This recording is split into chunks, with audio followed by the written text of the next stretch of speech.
अस्सलामुअलैकुम and welcome back to my YouTube channel. I hope कि आप सब खैरियत से होंगे। तो आज मैं आपके साथ शेयर कर रही हूँ बहुत ही ज़बरदस्त पेशावरी चपली कबाब की रेसिपी। आइए तो बनाना स्टार्ट करते हैं। बिस्मिल्लाहिर्रहमानिर्रहीम। पेशावरी चपली कबाब बनाने के लिए मैंने होममेड पेशावरी चपली कबाब मसाला लिया है। इंग्रेडिएंट्स की क्वांटिटी आपको डिस्क्रिप्शन बॉक्स में मिल जाएगी। बीफ मिन्स लिया है मैंने 750 ग्राम्स। अब मैं इसमें ऐड करी हूँ एक मीडियम साइज़ की चॉप की हुई अनियन। 2 टेबलस्पून इसमें ऐड करें चॉप ग्रीन चिली। चपली कबाब मसाला ऐड कर रही हूँ मैं 50 ग्राम्स। अब मैं इसमें ऐड कर रही हूँ 1 एग। अब हम इसमें ऐड करें 1 tablespoon ginger garlic paste. Chapli kebab को थोड़ा सा स्पाइसी बनाने के लिए मैंने 1 टेबलस्पून ऐड की है chilli flakes. 2 tablespoon coriander add कर रही हूँ। इसे हम अच्छे से मिक्स कर लेंगे तमाम इंग्रेडिएंट्स को।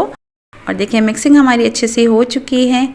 अब मैं इसे प्लास्टिक से रैप करके 30 मिनट्स के लिए इसे फ्रिज में रख दूंगी और उसके बाद हम इसके कबाब बनाएंगे। तो 30 मिनट्स हो चुके हैं। यहाँ पे मैंने एक टमाटो ले लिया है, इसको मैंने स्लाइस में कटिंग कर लिया है और अब हम इसकी चपली कबाब बनाएंगे।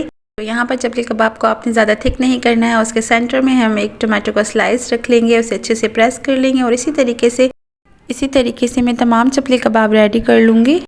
तो तमाम चपली कबाब हमारे रेडी हो चुके हैं। अब मैं इन्हें फ्राई कर लूँगी। तो यहाँ पर मैंने एक फ्राइंग पैन में 3 से 4 टेबलस्पून ऑयल ऐड कर दिया है और इसमें मैं चपली कबाब जो है वो फ्राई कर रही हूँ। यहाँ पर हम शैलो फ्राई करेंगे और हमें फ़ौरन से इन्हें टर्न नहीं करना है। जब एक साइड से अच्छे से कलर आ जाए तो आप उसके बाद इसे टर्न करें।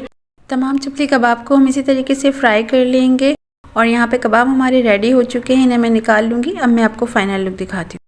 माशाल्लाह से चपली कबाब हो चुके हैं हमारे रेडी। तो ये है हमारे चपली कबाब का फाइनल लुक।